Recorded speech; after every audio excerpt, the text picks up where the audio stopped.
Aku menggiling mereka halus-halus seperti debu di depan angin, mencampakkan mereka seperti lumpur di jalan. Engkau meluputkan aku dari perbantahan rakyat. Engkau mengangkat aku menjadi kepala atas bangsa-bangsa. Bangsa yang tidak kukenal menjadi hambaku. Baru saja telinga mereka mendengar, mereka taat kepadaku. Orang-orang asing tunduk menjilat aku. Orang-orang asing pucat layu dan keluar dari kota kubunya dengan gemetar. Tuhan hidup, terpujilah gunung batuku, dan mulialah Allah penyelamatku. Allah yang telah mengadakan pembalasan bagiku, yang telah menaklukkan bangsa-bangsa ke bawah kuasaku, yang telah meluputkan aku daripada musuhku. Bahkan, Engkau telah meninggikan aku mengatasi mereka yang bangkit melawan aku.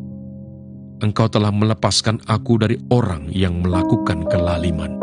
Sebab itu, aku mau menyanyikan syukur bagimu di antara bangsa-bangsa ya Tuhan, dan aku mau menyanyikan mazmur bagi namamu.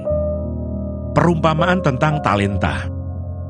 Sebab hal kerajaan surga sama seperti seorang yang mau bepergian ke luar negeri, yang memanggil hamba-hambanya dan mempercayakan hartanya kepada mereka. Yang seorang diberikannya 5 talenta, yang seorang lagi 2, dan yang seorang lain lagi 1. Masing-masing menurut kesanggupannya, lalu ia berangkat. Segera pergilah hamba yang menerima 5 talenta itu. Ia menjalankan uang itu, lalu beroleh laba 5 talenta. Hamba yang menerima 2 talenta itu pun berbuat demikian juga, dan berlaba 2 talenta. Tetapi hamba yang menerima 1 talenta itu pergi, dan menggali lobang di dalam tanah, lalu menyembunyikan uang tuannya. Lama sesudah itu pulanglah tuan hamba-hamba itu, lalu mengadakan perhitungan dengan mereka. Hamba yang menerima 5 talenta itu datang, dan ia membawa laba 5 talenta, katanya, "Tuan, 5 talenta Tuan percayakan kepadaku. Lihat, aku telah beroleh laba 5 talenta." Maka kata tuannya itu kepadanya, "Baik sekali perbuatanmu itu, hai hambaku yang baik dan setia.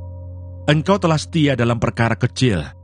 Aku akan memberikan kepadamu tanggung jawab dalam perkara yang besar. Masuklah dan turutlah dalam kebahagiaan tuanmu."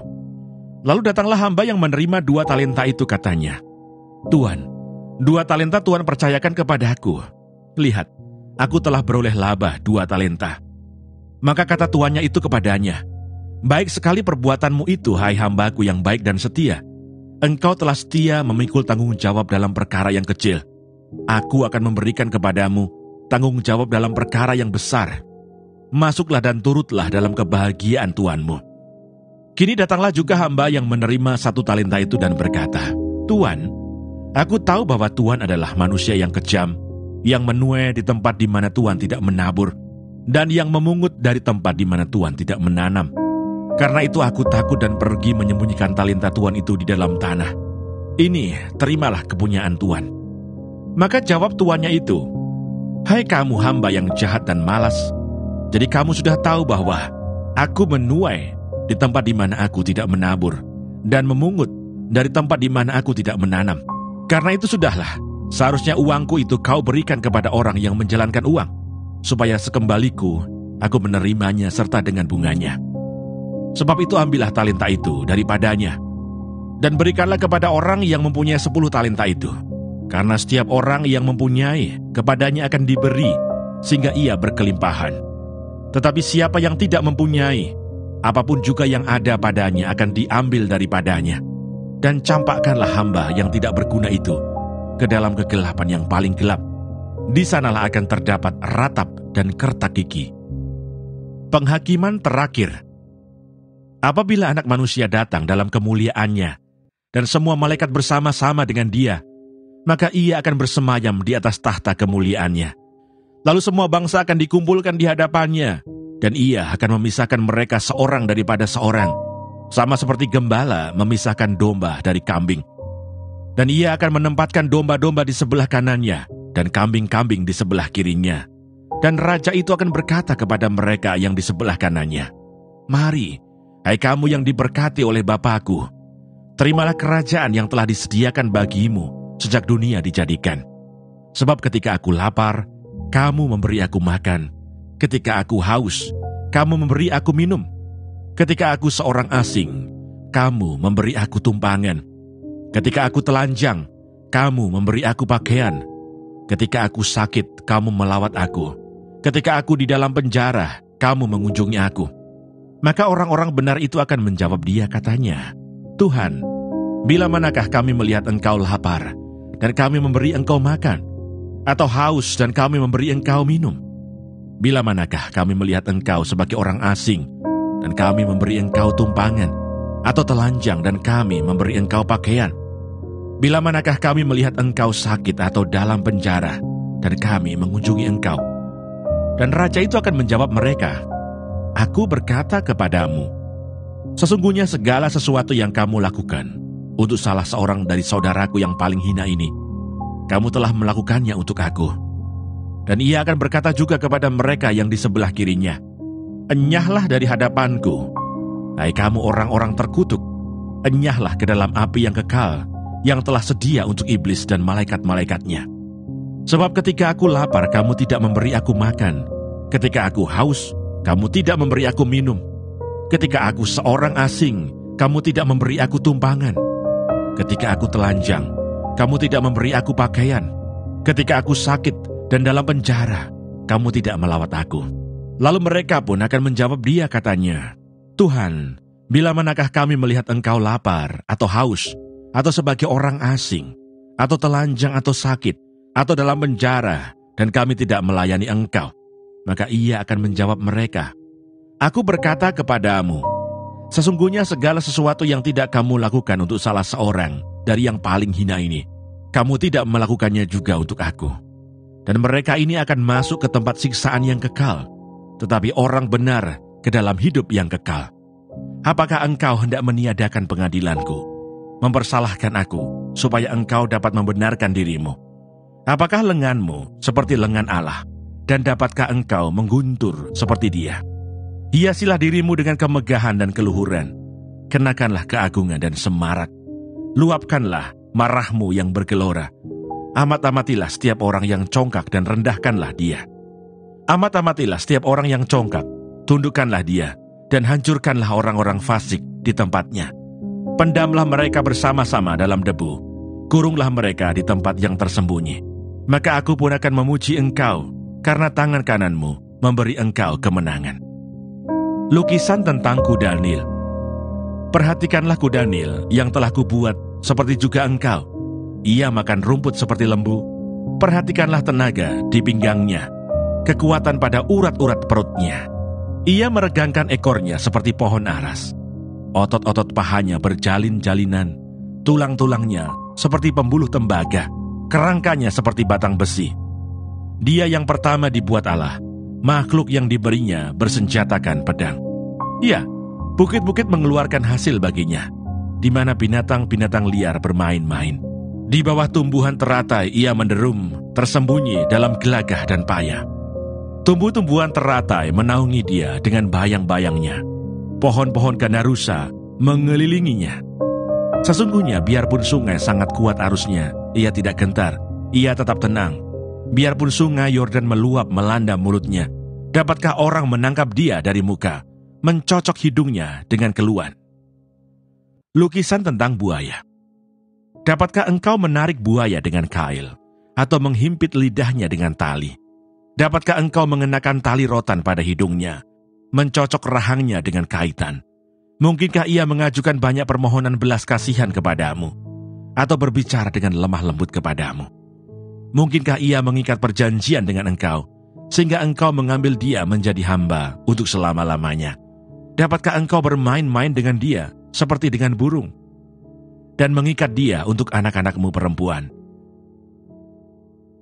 Ayub pasal 41. Orang yang nekat pun takkan berani membangkitkan marahnya. Siapakah yang dapat bertahan di hadapan aku? Siapakah yang menghadapi aku, yang kubiarkan tetap selamat? Apa yang ada di seluruh kolong langit adalah kepunyaanku. Aku tidak akan berdiam diri tentang anggota-anggota badannya, tentang keperkasaannya dan perawakannya yang tampan. Siapakah dapat menyingkapkan pakaian luarnya? Baju zirahnya yang berlapis dua, siapakah dapat menembusnya? Siapa dapat membuka pintu moncongnya? Di sekeliling giginya ada kengerian. Punggungnya adalah perisai-perisai yang bersusun, terlekat rapat seperti meterai. Rapat hubungannya yang satu dengan yang lain, sehingga angin tidak dapat masuk. Yang satu melekat pada yang lain, bertautan tak terceraikan lagi. Bersinnya menyinarkan cahaya, matanya laksana merekahnya fajar. Dari dalam mulutnya keluar suluh, dan berpancaran bunga api. Dari dalam lubang hidungnya mengepul uap, bagaikan dari dalam belanga yang mendidih dan menggelegak isinya. Nafasnya menyalakan bara. Dan nyala api keluar dari dalam mulutnya. Di dalam tengguknya ada kekuatan, ketakutan berlompatan di hadapannya. Daging gelambirnya berlekatan, melekat padanya, tidak tergerak. Hatinya keras seperti batu kilangan bawah. Bila ia bangkit, maka semua yang berkuasa menjadi gentar, menjadi bingung karena ketakutan. Bila ia diserang dengan pedang, ia tidak mempan. Demikian juga dengan tombak, seligi atau lembing. Besi dirasanya seperti jerami, tembaga seperti kayu lapuk. Anak panah tidak dapat menghalau dia. Batu umban seolah-olah berubah padanya menjadi jerami. Gada dianggapnya jerami, dan ia menertawakan desingan lembing. Pada bagian bawahnya ada tembikar yang runcing. Ia membujur di atas lumpur, seperti pengeretan pengirik. Lubuk dibuatnya berbual-bual seperti periuk. Laut dijadikannya tempat memasak campuran rempah-rempah. Ia meninggalkan jejak yang bercahaya, sehingga samudera raya disangka orang rambut putih. Tidak ada taranya di atas bumi. Itulah makhluk yang tidak mengenal takut. Segala yang tinggi takut kepadanya. Ia adalah raja atas segala binatang yang ganas. Ayub pasal 42. Ayub mencabut perkataannya dan menyesalkan diri. Maka jawab Ayub kepada Tuhan, "Aku tahu bahwa Engkau sanggup melakukan segala sesuatu, dan tidak ada rencanamu yang gagal. Firman-Mu, siapakah dia yang menyelubungi keputusan tanpa pengetahuan? Itulah sebabnya, tanpa pengertian aku telah bercerita tentang hal-hal yang sangat ajaib bagiku dan yang tidak ku ketahui. Firman-Mu, dengarlah, maka akulah yang akan berfirman. Aku akan menanyai Engkau, supaya Engkau memberitahu aku. Hanya dari kata orang saja aku mendengar tentang Engkau, tetapi sekarang mataku sendiri memandang Engkau. Oleh sebab itu, aku mencabut perkataanku, dan dengan menyesal, aku duduk dalam debu dan abu." Keadaan Ayub dipulihkan. Setelah Tuhan mengucapkan firman itu kepada Ayub, maka firman Tuhan kepada Elifas, orang Teman, "Murkaku menyala terhadap engkau dan terhadap kedua sahabatmu, karena kamu tidak berkata benar tentang aku, seperti hambaku Ayub. Oleh sebab itu, ambillah 7 ekor lembu jantan dan 7 ekor domba jantan, dan pergilah kepada hambaku Ayub. Lalu persembahkanlah semuanya itu sebagai korban bakaran untuk dirimu. Dan baiklah hambaku Ayub meminta doa untuk kamu, karena hanya permintaannya lah yang akan kuterima, supaya aku tidak melakukan aniaya terhadap kamu, sebab kamu tidak berkata benar tentang aku, seperti hambaku Ayub." Maka pergilah Elifas orang Teman, Bildad orang Suah, dan Zofar orang Naamah. Lalu mereka melakukan seperti yang difirmankan Tuhan kepada mereka, dan Tuhan menerima permintaan Ayub.